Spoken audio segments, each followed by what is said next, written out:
Hey, Soul Questers. On this episode of a Soul's Quest podcast, we're going to be listening and watching the conclusion of Mike Sancho's interview.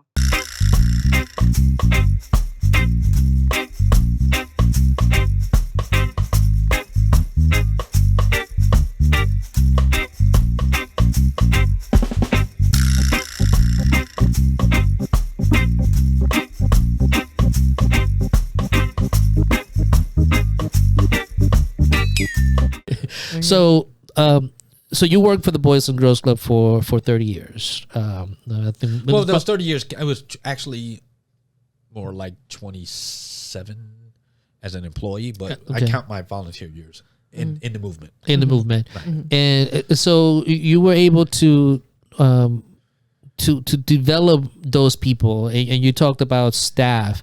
Can you talk about some of the members, some of the kids that you have built a relationship with? The first person I ever mentored was John McFadden. I taught him tennis at the gyms of the Boys and Girls Clubs. He's now a tennis teaching pro. Awesome. Oh, wow. He was the first one. He was the one I messed up the most with because I was 19 at the time. He was like 14. I was a kid myself. Yeah. I just had to send him a message the other day. I can't make it to his wedding in September. Oh. I just can't pull it off. I mean, got too much going on. And so I had to send him the thing. So I felt real bad because he was like, you got to be there. I was like, I mean, I can't. So I got to write him a check. But then there was Dachelle, who she calls me Pops, and I introduced her as my daughter when I was club director from Dominican Republic, single mom, struggling, ends meet. And, she spent many weekends at my house. And, she's my daughter. When I moved down here, came visit. You met Dachelle. I think I have. I think at your parties. She calls me Pops. She's got 2 kids and then my grandkids. It's funny. Her daughter is named after my granddaughter. Wow. Happenstance. It wasn't, on purpose. It was just like the nickname Isabel, and it was like they both called Izzy. Oh, Hey. interesting. Yeah. But so Dachelle. Then it was Ibn Towns, who we taught how to make music from sound bites on a computer, and then he went on to a Mac, and he won national awards for digital arts festivals with Boys and Girls Club America, creating digital music. He went on to teach all the other club members how to do it, which led to the DJ program. He was a DJ. I had Rakim Wolf, Rock, we called him. He learned how to read as a teenager in my office. Wow. Because my son had the Reader Rabbit software and all that, and I would just bring it in and put him in my office so nobody would see him, and he would have the headphones on, close the door in the back of my tech center, and that's how we learned how to read.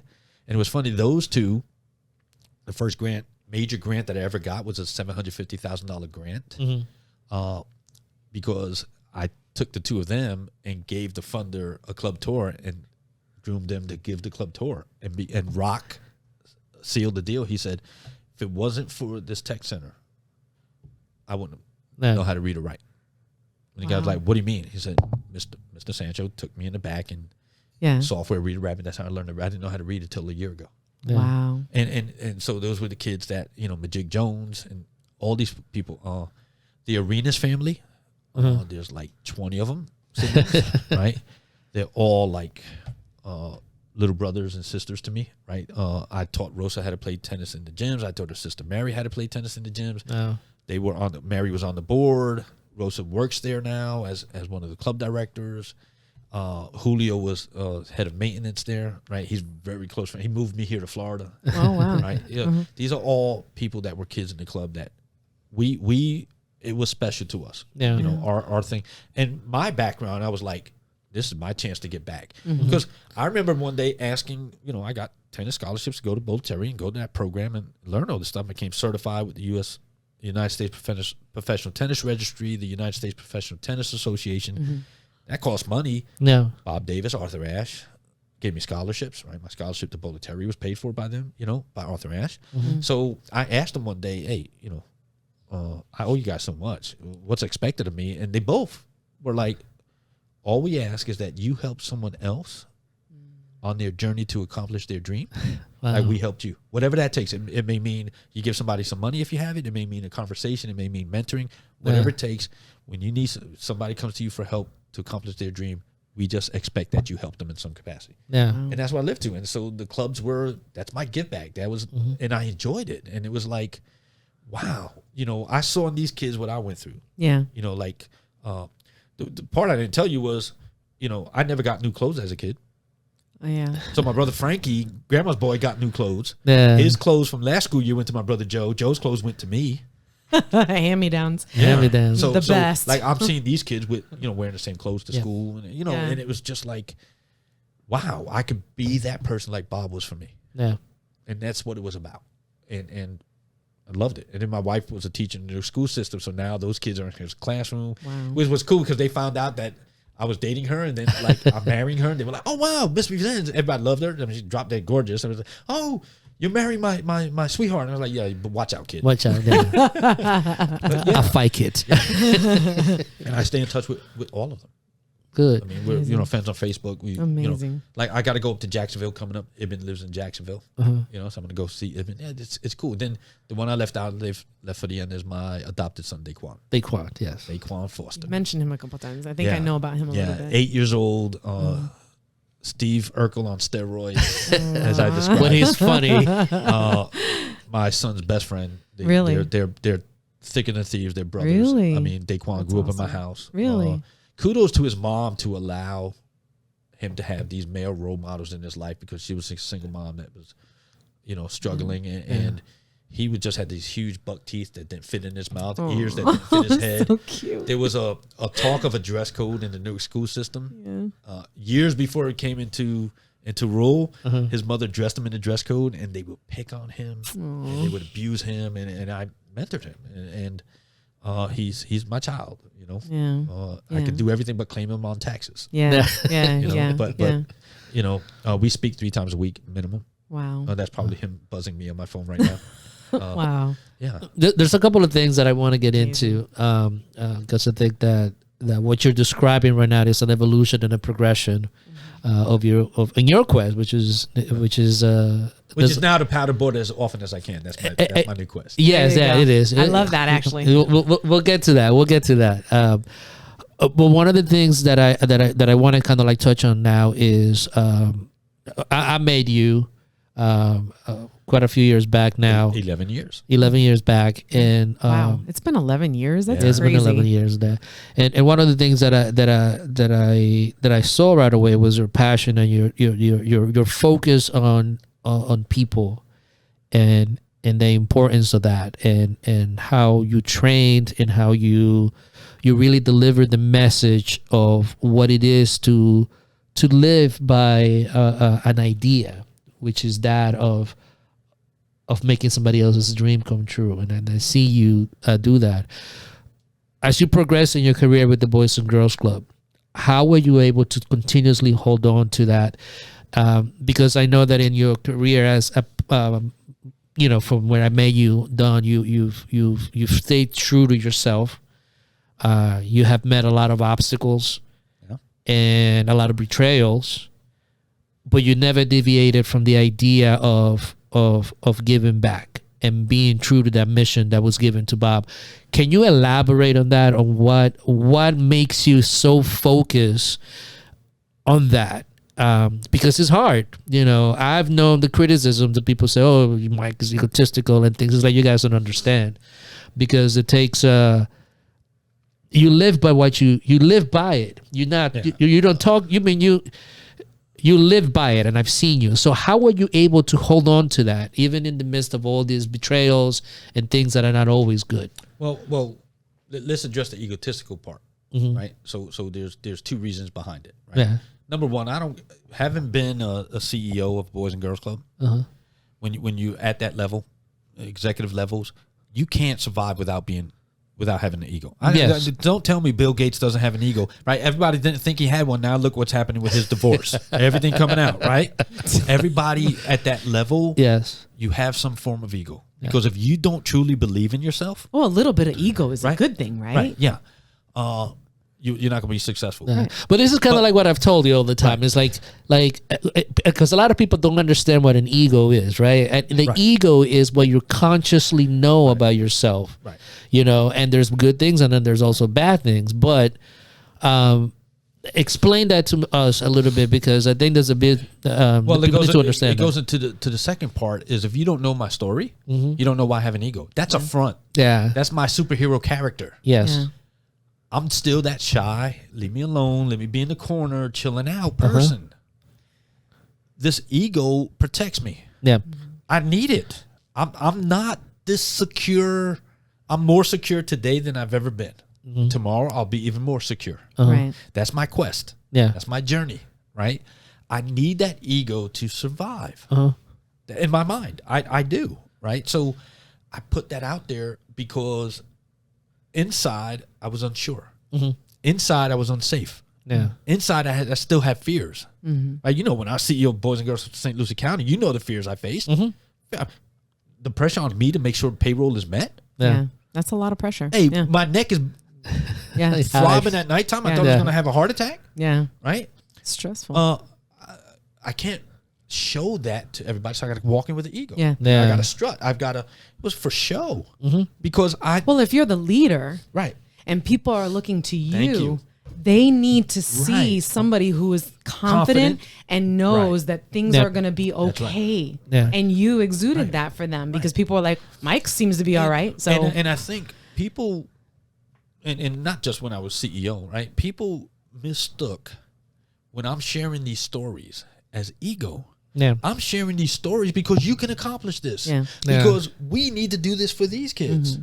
That was my whole thing. It's like, I don't share these stories because I want to brag. It doesn't pay my bills. No. I truly care about these kids that I share these stories with. right. They're part of me. They are me where I was. Yeah. Right. And that's why I was, and to your question of, you know, how do you maintain that vision and mission of staying true to yourself? I don't know any other way. Okay. I don't know any other way than I was given a gift with Bob Davis that changed my life, saved my life. I don't know any other way but to give back. I just don't. Yeah. Yeah. And that's within me. The day I change that, I die as a person inside.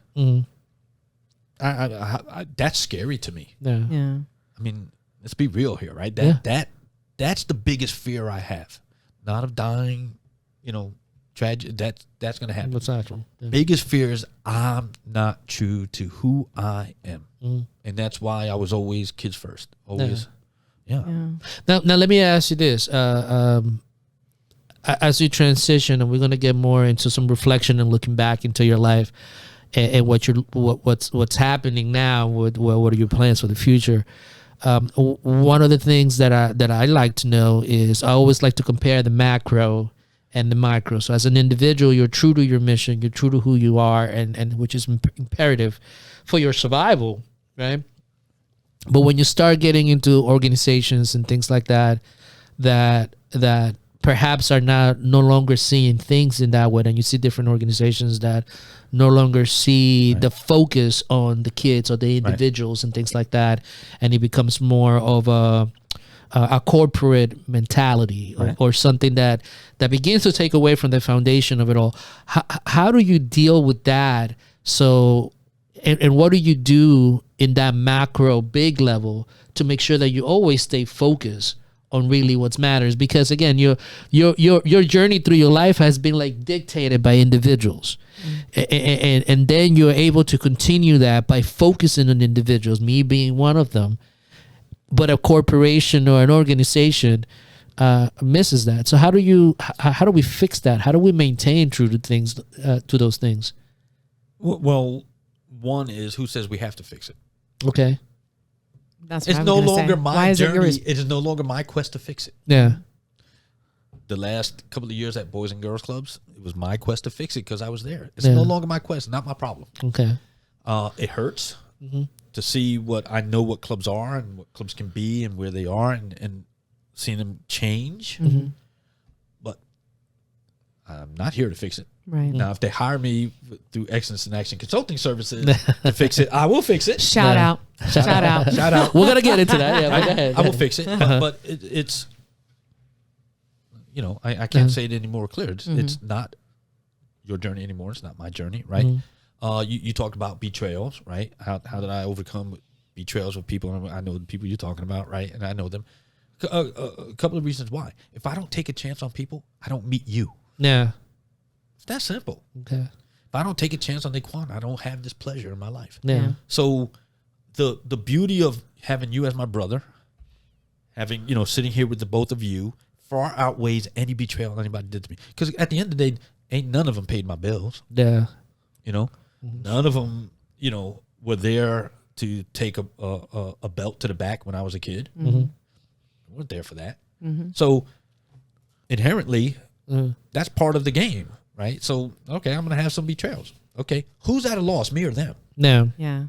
Exactly. Now, I was able to overcome those things because my mentality. Well, if you're that big of a bad person, let's go in the parking lot, see who wins. Yeah. I'll whoop your ass, type thing. So And Queens comes out, it's like you can't deny where you're from. It's like it comes out. Hey, I'll tell you what. If push comes to shove, you're gonna start looking like my grandfather real quick, right? Those type of things, right? So at the end of the day, I got an incredible wife, family, right? So it's so easy for me to see that, but. And Magda has been a big part of, we've been together 30 years, married now, it's going to be 27.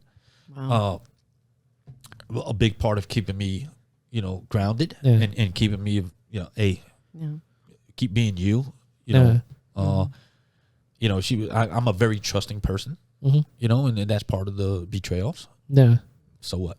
And again, it's like the interesting thing, even with all that, it's you're believing yourself, but also staying true. Like understanding your background, understanding your perspective, and understanding that again, from your leadership style is the fact that you, although we see a collective, the goal is always being simple is for the people that we serve. Yeah. And it doesn't matter if it's an employee or. Right. Or a child. Yeah. It goes directly to that. No, I mean, being in the Boys and Girls Club movement for so many years, how many people I've met, I'm connected with? That's the beauty of it, right? So if they elect in any company, any organization, any nonprofit can move whatever direction they want. That's their right. If they want to go in that direction, then it's not the right fit for me. Yeah. At some point, it was no longer the right fit for me, and that's okay. And that's that's okay. Exactly. So now I'm sorry, I kind of like hijacking the conversation, but I didn't want to. That's all right. No, I mean, I find that I'm mesmerized by your story. First, because I don't know your story.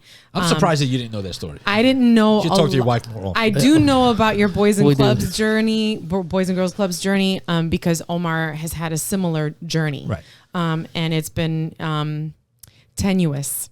Yeah. To put it nicely.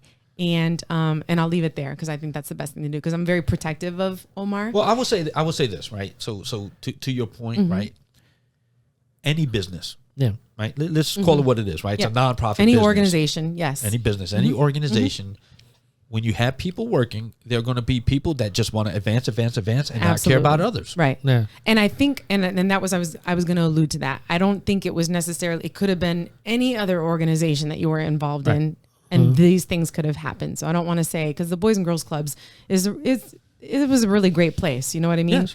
And so, but I think that you guys have really evolved. You specifically have really evolved, and that your mindset has always been about taking care of other people. Yeah.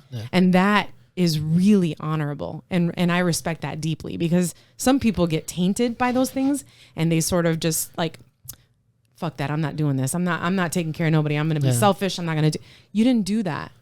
And that speaks volumes to me because some people are so jaded that they just take it out on everything else, And it could have been your wife that was so amazing and supportive and the people in your system that was around you, your tribe. But there was a mindset for you personally. But there was a second mindset that I want to share with everybody is being this family person. Family means the world to me because I didn't have family. Yeah. Oh, I can tell that.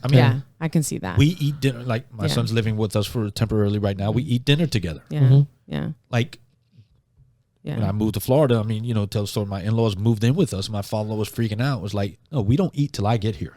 Right. Like my house, my rules. Yeah. And when I come home, I get 10 minutes to myself. So if you got to wait 10 minutes to eat, Papa, wait 10 minutes. Yeah. But again, that's family means the world to me. So to me, at the end of it was, I make no bones about it, right? Yeah. Everybody always talked about Mike's always going on vacation. Damn it. I worked 30 years in a boys. I think that's awesome. But I'm talking about during my Boys and Girls Club career, right? Okay. He would tell you, I would take my vacations. Yeah. I'm not waiting till the day I die. No. Listen, I'm with you. You work your way up through the system. Yeah. And then United Way, I had at the end of my journey, I was getting 40 days a year personal time off. Yeah. Nothing carried over. I took my 40 every year. Yeah. Listen, there was days I called them and was like, I'm not feeling well. I need a mental health day. Yeah. It's mine. I'm with you on that. And people like, they mistake that. It's like, no, my wife is saying we're going on vacation. I'm out. Yeah. I'm going to live life. That's the one thing I love about my wife. So I really never traveled until I met her. And the first vacation we took together was on a cruise. And I had to borrow the money to go on a cruise. Right? I had to take a loan from the job and from Safe Passage Foundation and I paid it back out of my paycheck. Amazing. But she was like, I travel. And we started living together and then we got married, but she always had at her credit union a travel club. Yeah. Part of her check went into travel. It's like, I'm doing that. And so I'm not giving that up. Yeah. That's who we are. Yeah. The Sancho Vicens household. That's what we do. Yeah. That's how we roll. But awesome. it's interesting. I like recently I've been listening to a lot of reading a lot of articles about people not working, that don't want to work hard, and I've seen your work ethic and I've seen how hard you work and how often and how frequent, and it doesn't feel like work from when I see you. But also the fact that you're able to find this balance and take those vacations because they're for you.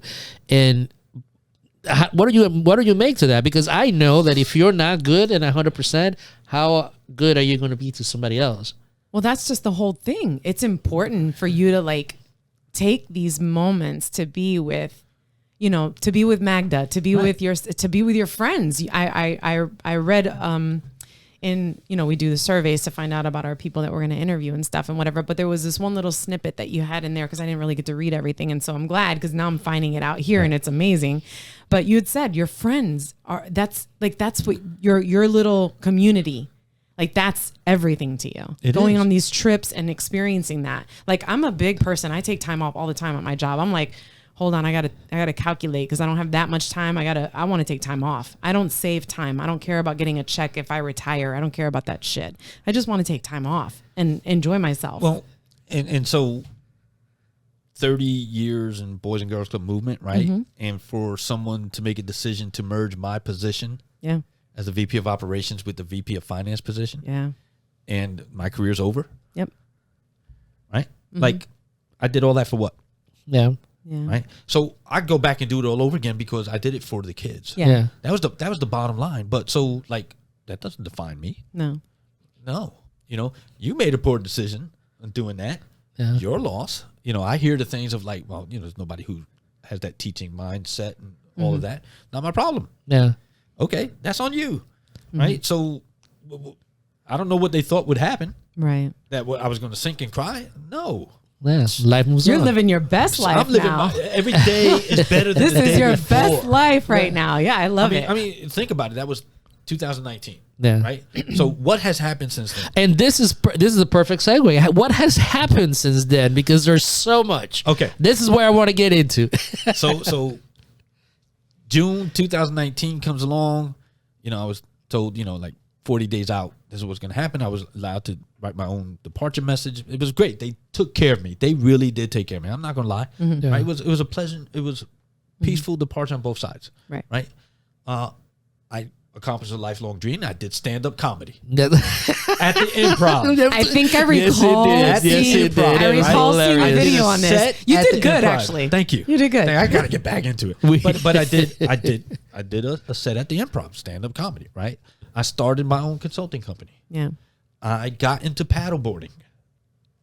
Oh, so you never did paddleboarding? I never did that. paddleboarding. Oh, that's interesting. You're pretty good at it. So I did paddleboarding in January of 2019 for 10 minutes. Fell off, couldn't get back on the board at Jupiter Sandbar with my friend Craig, and he kept on me. I was like, "Yo, dude, that ain't for me." Right? I looked embarrassed. He actually had to tow me while he was paddling his paddleboard. Me hanging on the back of I couldn't get back up on the board. It was embarrassing. So, right after that, we're at Long Point. Perfect water. He got me on the board. Didn't give up. 3 hours later, I still hadn't fallen off. Nice. We were paddling. I loved it. He didn't know this. I go home. Magda goes on because she fell off too. She goes on. She falls like 3 times that day. The whole weekend, but she's paddling. So we didn't have enough boards, so the guys would go out and the girls would go out. Okay. And on the ride back home, she says, "Hey, let's get paddleboards." I said, "Okay." I get home. I go online. I order 2 Blackfin paddleboards. They come in Friday. I take a picture of the boxes in my kitchen, and I send it to Craig and Mike. And Craig's like, "Yo, dude, what is that?" I go to Blackfin paddleboards. He goes, "What are they doing in your kitchen?" I was like, "I brought 2 boards."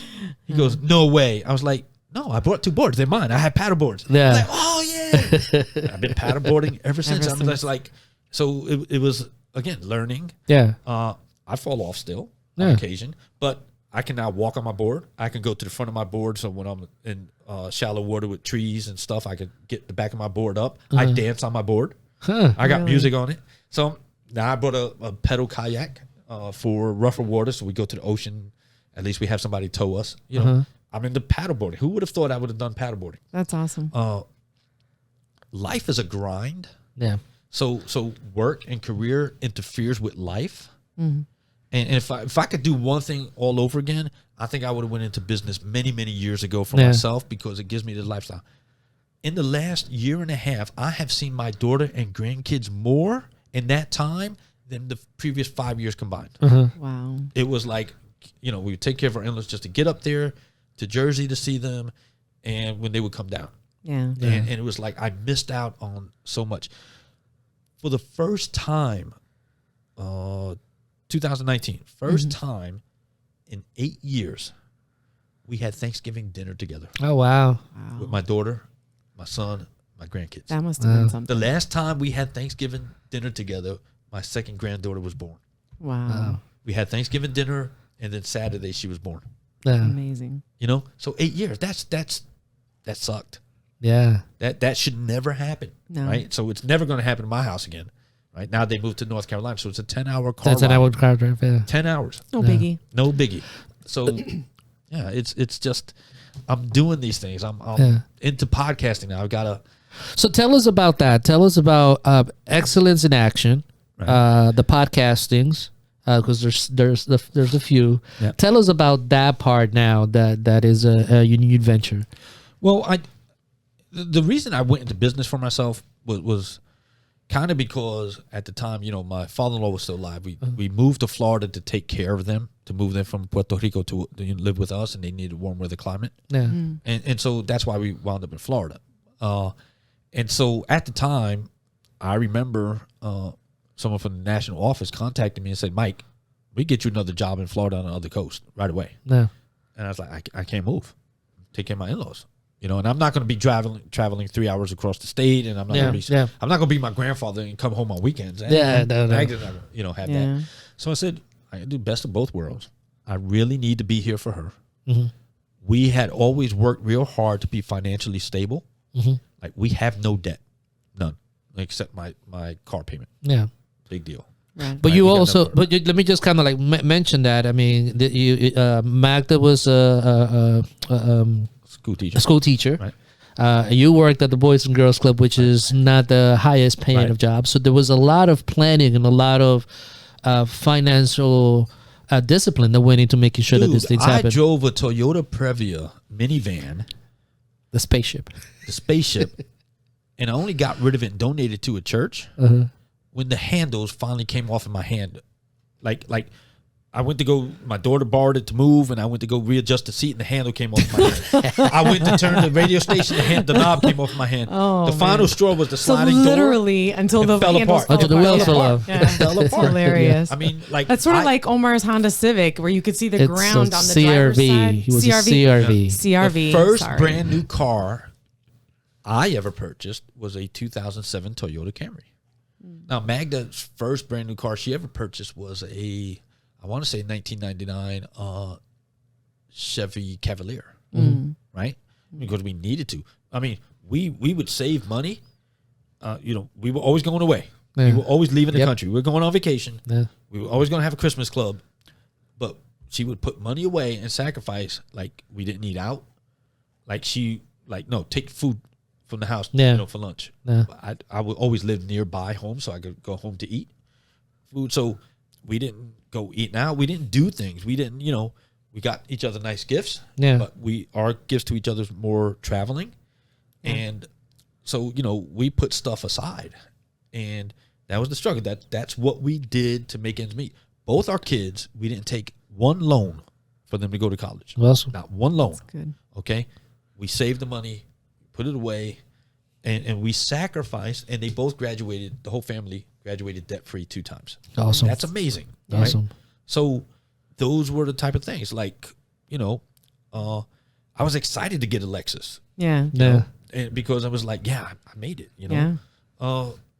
You sacrifice, right? So it's being, and I got to give Magda credit, because I'll be like, oh, dude, let me go buy that Cadillac. Yeah. Keep the plan in mind, Yeah. and Good. just have a plan and work it. Yeah. I mean, it's, and you know this, right? My property taxes in New Jersey was $10,000 a year. When I moved down here, when I sold the house, it was $13,000. Yeah. My gas and electric bill was $600 a month. I'm paying $165, not $161. Yeah. Like, I'm putting money in my pocket living Yeah. down here, Yeah. But I couldn't live here and then move up there. It's up because I lived up there. I can move down here. Yeah. Yeah. Correct. Right? Yeah. Financially. Correct. So, Financially, yeah. yeah. So it doesn't work in reverse. In Like, I reverse. can't move up there now. Yeah. Yeah. I could, but why do I want to go back to pinch and pennies? Right? Yeah. So it's just being able to focus on a goal Uh-huh. and saying this is what we're going to do Yeah. and live to it. Yeah. Yeah. There's no flashiness. Not walking around custom made suits or anything. No. But now look at it. But you've been It to a lot seems more like- places than a lot of people have. I mean, when those Facebook lists come out, like every state check off or other Yeah. places you go, I'm always like the places around the world. I'm in the 80s. Yeah. I've been to Europe several times. I've been on cruises. I've been to every Caribbean island except Cuba and Haiti. yeah. I mean, Awesome. I've been, South America's next. Yeah, that's right. know. Central America too. Yeah. I've been to places in Central America. I've been to Belize. I've been to Honduras. I've been to Costa Rica. I'm like Yeah. all over. I mean, it's Yeah. like, come on, Australia's coming up. Hopefully, Africa one day. That would be awesome. Yeah. Yeah. So it's all about really setting a plan, Yeah. understanding that you have to sacrifice. I mean, it's one of the things that I always say is that there's no bliss without sacrifice. Right. You gotta be able to do that. But now tell us about excellence in action. This is So- one of the things that I really want to get into. So way back 2005 in Newark, Felix, who was my program director, became CEO. I became VP of Programs and Services, and we got together and wanted to really change what we were doing at the clubs, and we wanted to have a system of recognition and rewarding. And we created excellence in action, right? And it was just this concept of everything we do, we want to display excellence in action.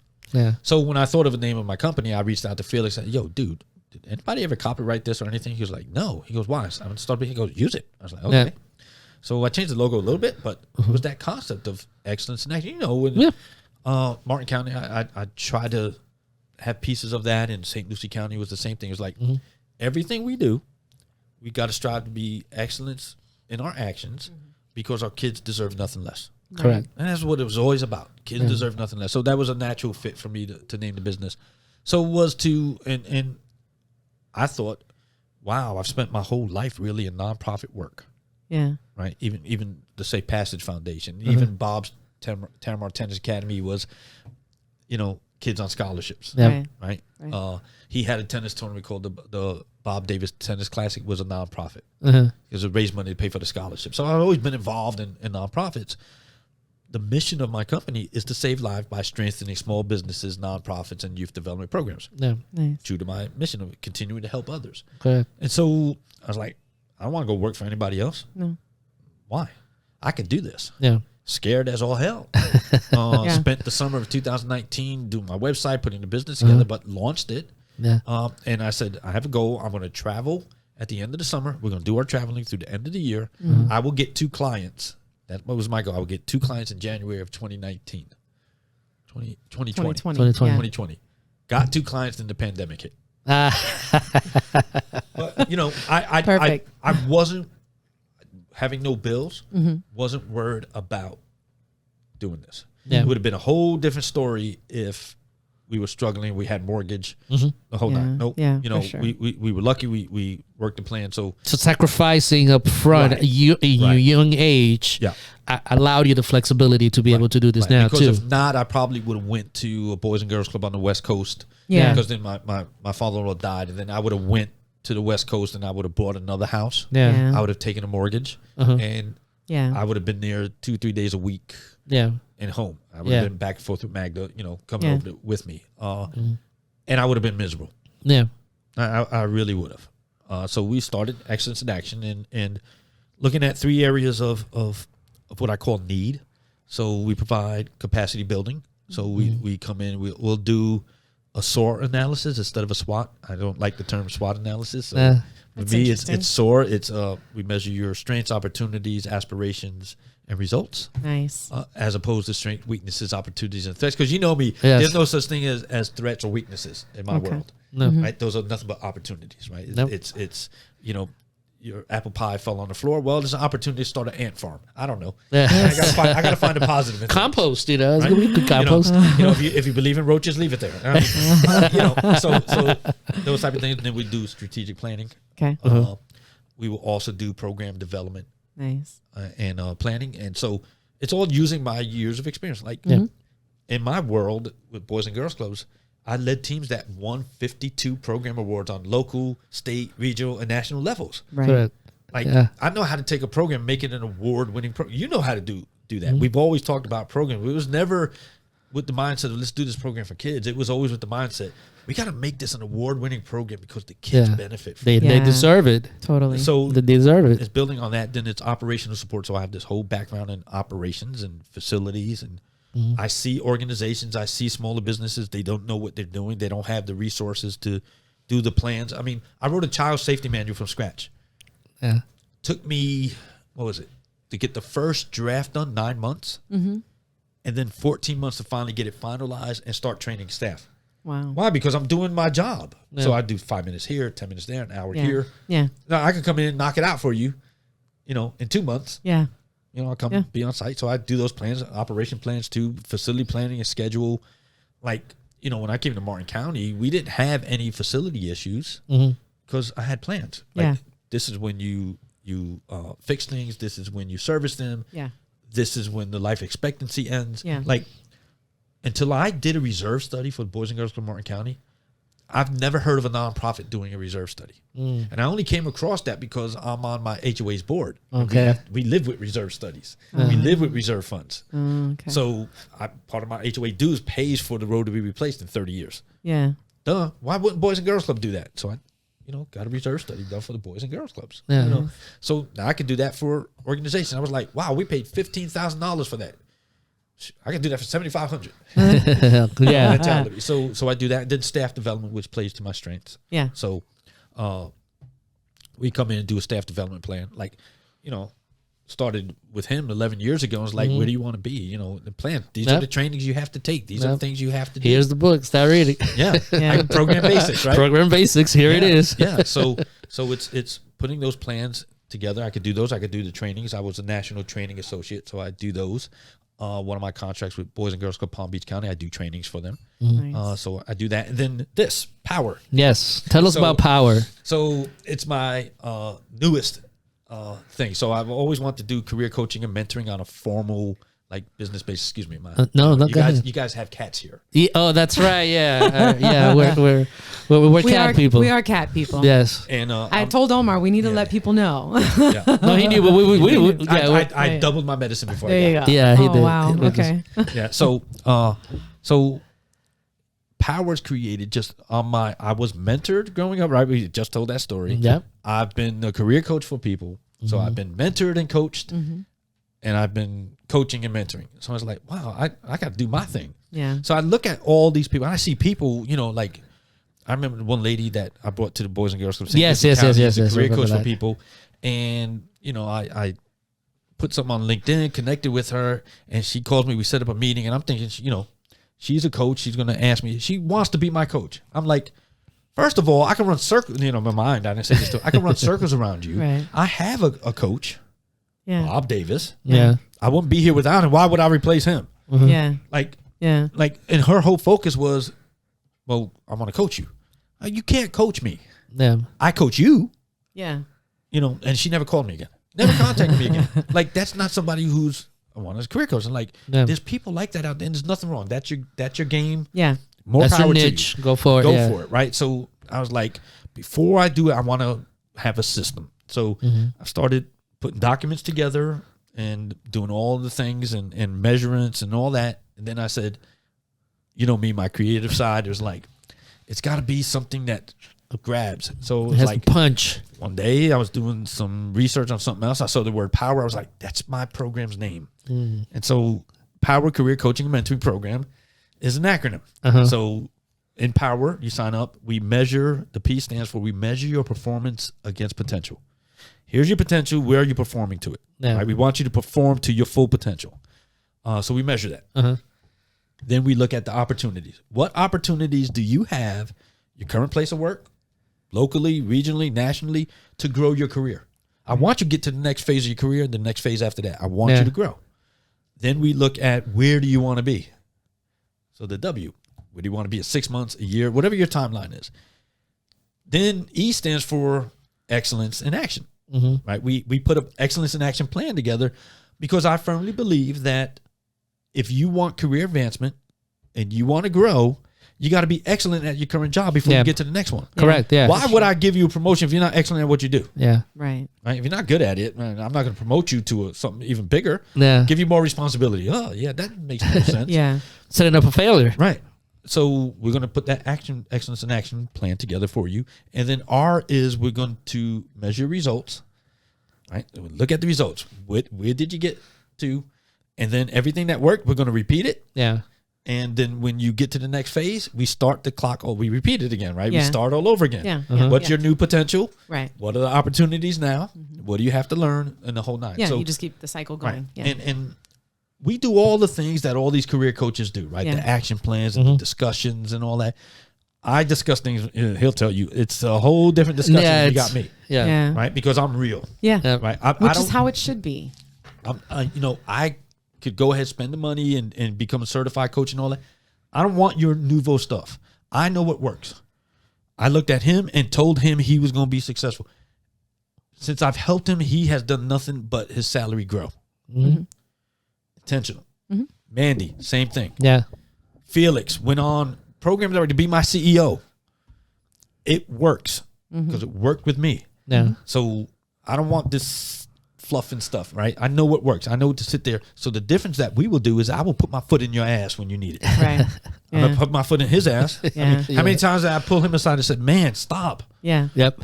Stop disbelieving in yourself. Stop Yeah. Thank you so overthinking much. it. Stop being so hard on yourself. You're overthinking it. Yeah. Right? A good coach will know to do that. Yep. I know Right. to do that. Right. And then the second thing that we're different than everybody else is I want you to pay me to be your career coach and mentor, but I don't want you to pay me forever. I want to quickly get you off my payroll, so to speak, and I want you to become an extended family member. This is my brother for life. Right. That's it. I mean, there's no two ways around it. He's stuck with me. I'm stuck with him. Right. Thick and thin, right? That's what I want with the people I coach career-wise and in life. Yeah. And that's power. So, That's and then I awesome. have all the podcast stuff. Yeah, it's all the podcast stuff. So I did a pilot podcast in 2007. I believe. Boys and Girls Club Newark. I didn't realize I needed software, so I had somebody call in, and I got the audio, but it wasn't loud enough, and I just never really got it off the ground. So I've always had this thing about podcasting. I always wanted to do it. Yeah. And I finally, having the time, got into it. And so I have 3 podcasts that I'm focusing on. So the first one is actually live. I'm going to be doing episode 9 coming up. It's called HOA Real Talk. Right. Yep. And so I've lived in a homeowners association now for 11 years. I've been on the board now for my second go around. Right. So I did research. There's limited stuff on podcasting for HOAs. Yep. And the few that I found are from the opinions of HOA attorney or property manager. I'm like, I want to hear from homeowners. I want to hear from board members. Yeah. So I created this one to help homeowners navigate living in a deed-restricted community that's run by a homeowners association and help board members become better community leaders. Right? Plays to my strengths of always wanting to help people. So the show's based on that. So, I've had candid conversations about what's going on. My next one's going to be about, so you want to be on a board? Right? And I'm going to share, I'm going to share why you should want to be on the board versus why you shouldn't be on the board. If the reason you should run for the board. The next one is business to business video cast. Yeah. So just how we're doing here, sharing stories. I want to share business stories. I want businesses to connect to one another via video. Yeah. And share, this is my business philosophy. These are the products I have. Let's connect. Yes. Right? It's all about connecting. And so I love chambers of commerce, but when you go to a chamber of commerce and you go to an event, for example, chamber breakfast, I sit down with Omar, we start talking, the event starts, we don't finish the conversation. Yeah, you don't finish. Yeah. That's true. And we never, we go back, life gets in the way, business gets in the way. Unless I need you, I don't connect until I see him again at the next chamber breakfast, if we're fortunate enough to run into each other. Because now I'm not trying to see him, I'm trying to see you. Yeah. Because you got a different business. We really never fully connect. So I want this to be that connecting tool. Yep. So I'm in the middle of putting that together. And then the third one is called the mentoring tree. Actually, the 4th one now. No? No. 1, 2, 3. HOA Real Talk. You're right. Okay, my bad. Well, excellence in action is. Yeah, I'm sorry. I'm like, there's not a got a podcast for lot excellence going in on. action. Yes, Excellence it's not a in Action podcast. is division. Excellence in Action Podcast is a division of Excellence in Action Consulting. Gotcha. Yes. Okay. Yes. Gotcha. And Okay. then it's the mentoring tree. Okay. So just how we shared my story of mentoring Omar and Yeah.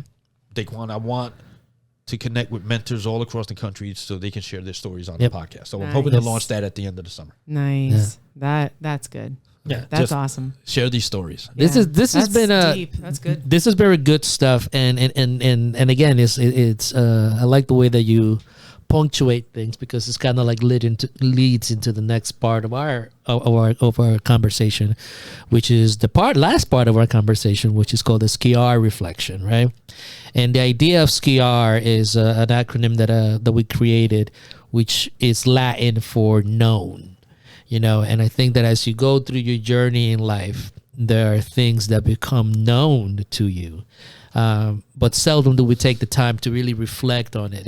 And listening to your story today, it almost feels like your life was written and it developed in a unique, organic way from the pain of childhood, through that rebellious stage of becoming your individual, to finding tennis, to then finding the Boys and Girls Club, and then finding Bob, and then being able to duplicate that as you continue to go along. That right there, it's really the symbolism of a soul's quest. And again, it's like we really, really talked about finances a little bit and the importance of planning, but that's never been the primary focus. So when we start talking about the SCR reflection, the first part is that we always look back is solitude, and solitude is something that's needed because it allows us the opportunity to reflect. So as we kind of like I just outlined your life and you talked about all this stuff and you reflect on those moments of quietness, of solitude, what are some of the things that you gotten from doing that? Man, well, most important thing, I think it keeps me grounded. Okay. Right? Because when I do the self-reflection, like I've got a 40-minute drive home, I will reflect on this day. I reflect on us being together, right? Yeah. I'm not going to reflect on what I said. I'm going to reflect on, wow, I got to spend time with Jesse and Omar, and man, we got to do this more often. Yeah. And so it keeps me grounded. Take us paddleboarding. Right? Yeah, I'm ready. I mean, if you guys didn't have that party, I tell you could stay in our RV. I mean, the dinette, you're short enough. I snore though because I got kicked out last time. Hey, I snore too. So it's funny in the travel trailer where the dinette folds down. There's a drawer. There are earplugs in there. I have earplugs. I sleep with the earplugs. I'm gonna have to put my business out Sorry there about like that. that. Oh, Yeah, wow. Okay. yeah. But you put it out there. Oh, You said sorry. you snore. That said it. How do people think I sleep at night? So the first one is keep me grounded, but also how lucky I am. Mm-hmm. Right? I mean, would I have this life? Would I be who I am if I didn't go through the abuse? Yeah. Right? So, yeah, it was bad, but I got to put it in perspective. Like my aunt always says, it's a miracle none of you ever wound up in jail for killing somebody or doing drugs. Yeah. It's a good point. So those are the two things. It's keeps me grounded, and how lucky am I? Mm-hmm. Something else that's the C part of the SCR. What it means is that it's confrontation, right? And I think that in a lot of your stories from sitting down and telling your grandfather, I'm leaving, and as you went through, really be able to confront situations. What takeaways do you get from that? From being able to be assertive enough to confront the situations, to go and say at 11 years old, hey, I need a job. At 16, I'm leaving. What gave you the courage and the power to be able to do that in those moments in your life? I have no idea, and I'm not ever going to try to figure it out. Okay, just is what it is, man. I would say instead of confrontation, control. Okay, control my own destiny. Okay, Bob instilled that in me. I guess I had a little bit of that made me go to Terramar Tennis Academy. Yeah. But I've got to control. You can't control it. Magda can't control it. No. I can control it. Right. My actions. It's like you go to work, and a guy cuts you off. Are you going to be angry the rest of the day? Yeah. It's control. So I don't know. I don't have an answer on that one. Okay. So, what are some of the biggest lessons? Wait, what about A? Yeah, I'm getting to that. Oh, okay. I'm sorry. There's an I. There's an I. There's an I. Yeah, I. Yeah, there's an I. It's Latin. It's that language. I forgot the I. I'm sorry. That's okay. I'm relaxed. I'm not in work mode. I've been in work mode in 2 years. Trust me, I've been off from work for like 2 weeks, and I'm just I don't have anxiety anymore to check my emails. It's like amazing. I'm desperate to get there. I have not had stress in 2 years. Yeah. No stress, no anxiety. But I'm working more, but it doesn't feel like it. It just is not. Y'all don't need to keep rubbing it in. Okay, sorry. We'll talk about that later. I. So integrating. So there was a lot of situations, a lot of things that you have experienced. What are some of the maybe the top 3 things that you have been able to integrate into your life and into your continuous quest? I think the most important one is family. Mm-hmm. I created my own family. Okay. Right. So yeah, I'm getting married and have my kids, but the kids that I mentored that are my kids, Daquan, Dashell. Yeah. So family's the integration. Happiness. Mm-hmm. I mean, I've struggled to be happy. Yeah. My whole life.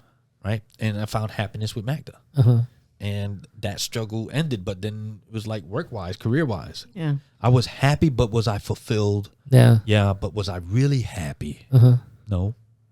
I'm the happiest I've ever been. Uh-huh. And what do you attribute that to? I don't reflect on it. Okay. The hard work pays off, maybe, right? If you put me on the spot, it's you do all this. I've done all this. It's got to be worth something. Uh-huh. Yeah. What's the payout? Yeah. I've earned good money throughout my career. As I moved up, I've earned money. So money doesn't buy happiness. Mm-hmm. It buys opportunities. Yeah. But it doesn't buy happiness. I just think that I see the hard work. I went through all this and I survived. Yeah. And it was hard work. Yeah. And it's so cool. And now you're enjoying everything that you're doing. Yeah. Okay. Yeah. So the next part is A, which is awareness, right? And one of the things that I believe on is your awareness is depending upon your frame of mind and the way that you think, because there's a spectrum of awareness. Just as, like you just said, your aunt said, is like, I can't believe that you guys didn't go and kill somebody. Right. That's one end of the spectrum. On the other end of the spectrum is kind of like where you are right now, a self-actualized individual, a person that found their place, found their way through adversity, through obstacles, through all that, to be where you are right now, which is a good place. So can you share some of those things that made you aware, and those things that why are you more, instead of being the opposite, you actually are where you are? I mean, again, I know that this is kind of difficult because you have to reflect on it and think about it, but you become aware of yourself, right, and you chose not to do damage, but follow what Bob told you, which is make the world better. Well, part of the awareness was that I was aware at an early age I didn't have a prison body. Being young, dumb, and 100 pounds soaking wet, I wasn't meant to be somebody else's bitch in prison.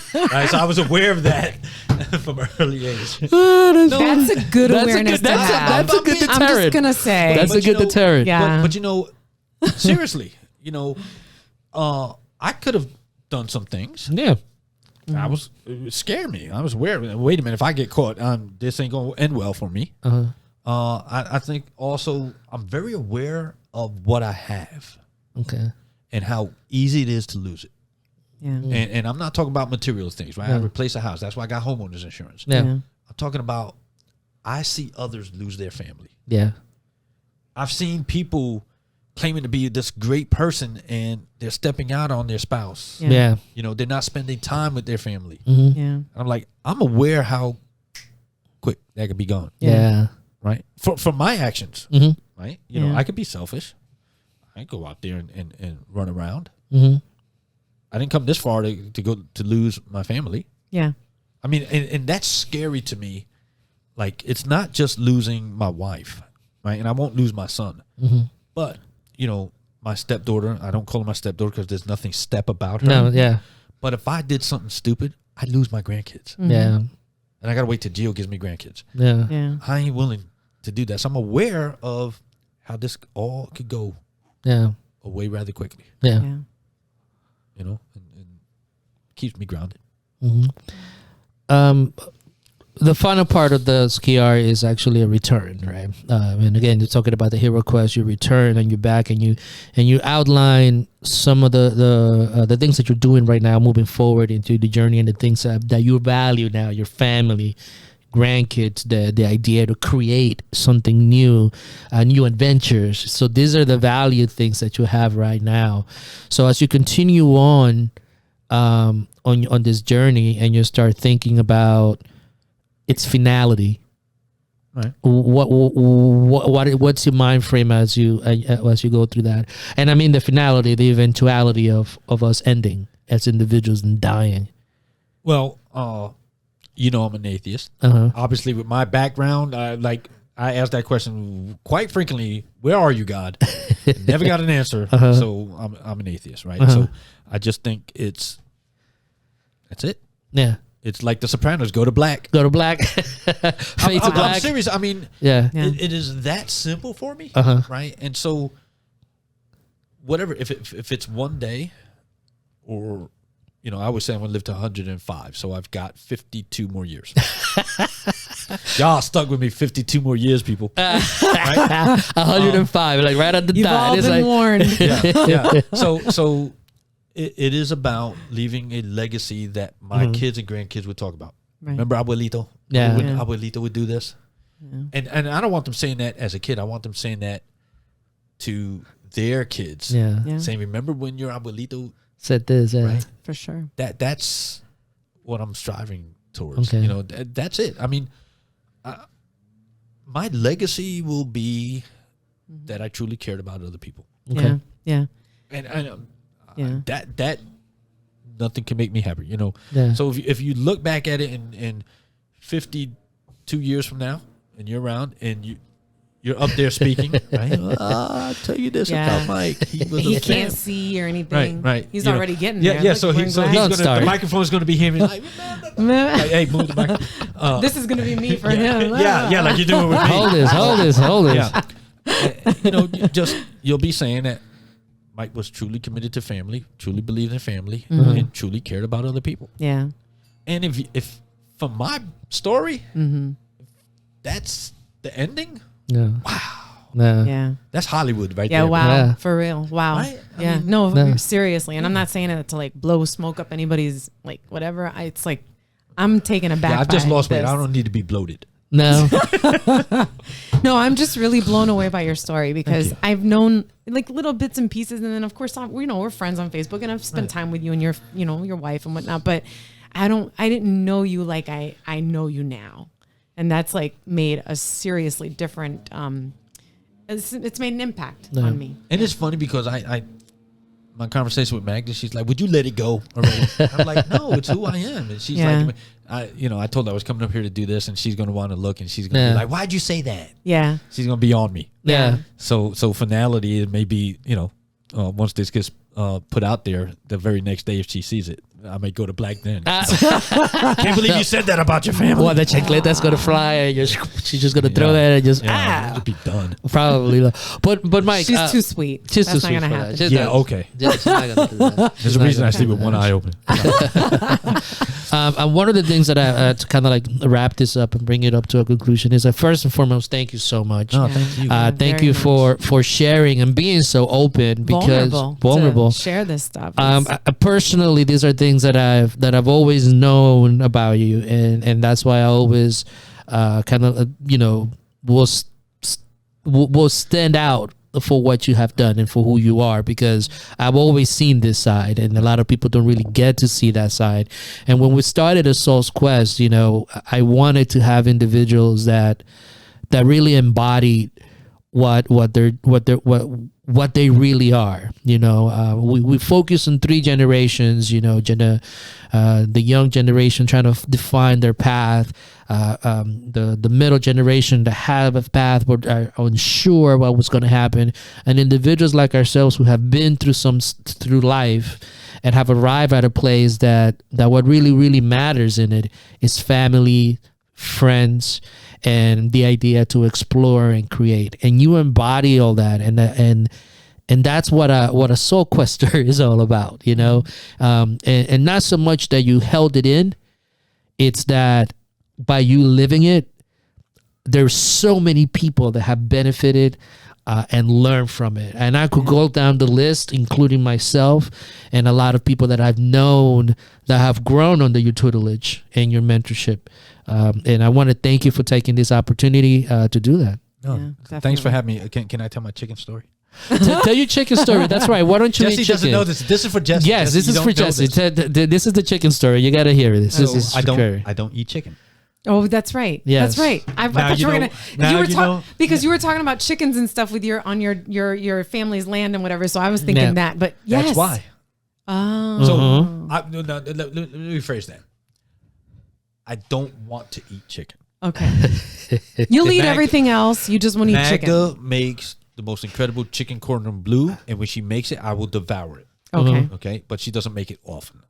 So unless there's nothing else to eat, like I was at Craig's camp and he made lunch. We were up there working, and I wasn't gonna go ask him to go make something else. He made chicken, and I was like, "Oh shit, I eat the chicken, but I don't eat chicken." Okay, you don't purposefully eat chicken. Exactly. Yes. Okay. Yeah. So there's people that are gonna watch this like. Now they know why Mike doesn't eat chicken. Interesting. Yeah. Okay. So you want to hear something funny? We're doing a training one day. We're doing a training one day, and they asked us. It was you were doing it actually, and it was about a person that had a big impact on your life, and so forth and so on. So everybody gets up, and the lesson that you learn. So I get up and I take out my wallet. And I take out $2 out of my wallet. You remember this, right? My $2 bill that Ken gave me, right? And after I finished doing my little thing, Mike says, look, this is something else that we had in common, right? That he carries a $2 bill. So, so it's pretty interesting. So we're sitting there. The reason why I bring that up is because when I was young, see the $2 bill. Amazing. See? Just like that, and right? $100 emergency bill. So yeah, you gave it away in Mexico one day, right? I remember that. But anyways, the reason why I bring that up is because when I lived in the Dominican Republic, we bought some chickens, some little chickens, and well, I'm feeding them, I'm bathing in them, I'm just growing them up, and unlike Mike though, I still love chicken, but we had our chickens for Christmas that year. So I understand and I sympathize. Wow. All right. So Jesse, my $2 in Mexico, I have had a $2 bill in my wallet since I got my first wallet. Ever. Really? Yeah. Really? Yeah. So from teenage years. Wow. $2 bill. I've had that $2 bill forever. Mexico. When I'm in Mexico, if I go somewhere, I just take enough money to go do what I need to do. Right. And I don't take credit cards. I'll pay with pesos. So we went downtown, Playa del Carmen. We did some shopping. Right. I parked. I totally lost track that I parked. Right. And I overspent and had no more money. And didn't have my ATM card to go to the bank to pull out money. Right. My money's in the safe at the resort, which is about 20 minutes away. Right. So I go back, get my car, and oh crap, I don't have money. Maggie got me, no. So the guy's like, well, I was like, listen, I'll leave my chain. I'll leave my snorkeling gear, whatever it is. I'll leave my license with you. I'll come back. Yeah. And so, I was like, oh. And it wound up being $2. My parking was $2. Really? Yeah. So I said, you know what? I'm going to do this. I'm going to give you this $2 bill. I'm going to give it to you to pay. I'm going to go to the hotel. I'm going to come right back. With the $2. I want my $2 bill back. Wow. Promise me. I'm telling him this Spanish, and he's like, yes, absolutely. Really? I go to the hotel. 40 minutes later, I'm back. I was like, yo, dude, where's my $2 bill? Oh, llegó el jefe, llegó el dinero. I'm like, what? No way. What? It was like, yeah. So I instilled that in Giovanni. He has a $2 bill. He had two of them. He had one in his drawer. Then I got home and I told him, and he gave me the other $2 bill and my wallet. Okay.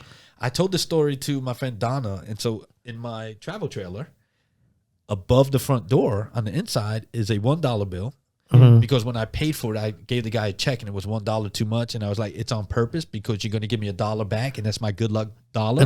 Yeah. And then on the way home, I had 2 blowouts. Yeah, so much for that good luck dollar. Right. And then Donna knew that story. She gave me a $2 bill for good luck to put above my RV. Wow. And it was funny that he had the $2. That had the $2 bill. Yeah. It was like, Pretty. he was like, what all this time? You never said this story? I'm like, in the middle of the training, I was like, you never told me this? He was like, all this time? You're He was walking like, around with a $2 bill. Everybody's looking at us like, what the hell are they talking about? we were fighting in there. Like, it's like, all this time. I was like, You I guys, didn't know. you guys have a lot of you have a lot in common. Yeah, that New York. Exactly. It's that New York common. thing. It's a Regents diploma. guess so. Regis diploma. It's the Regents Wow. diploma. Nice.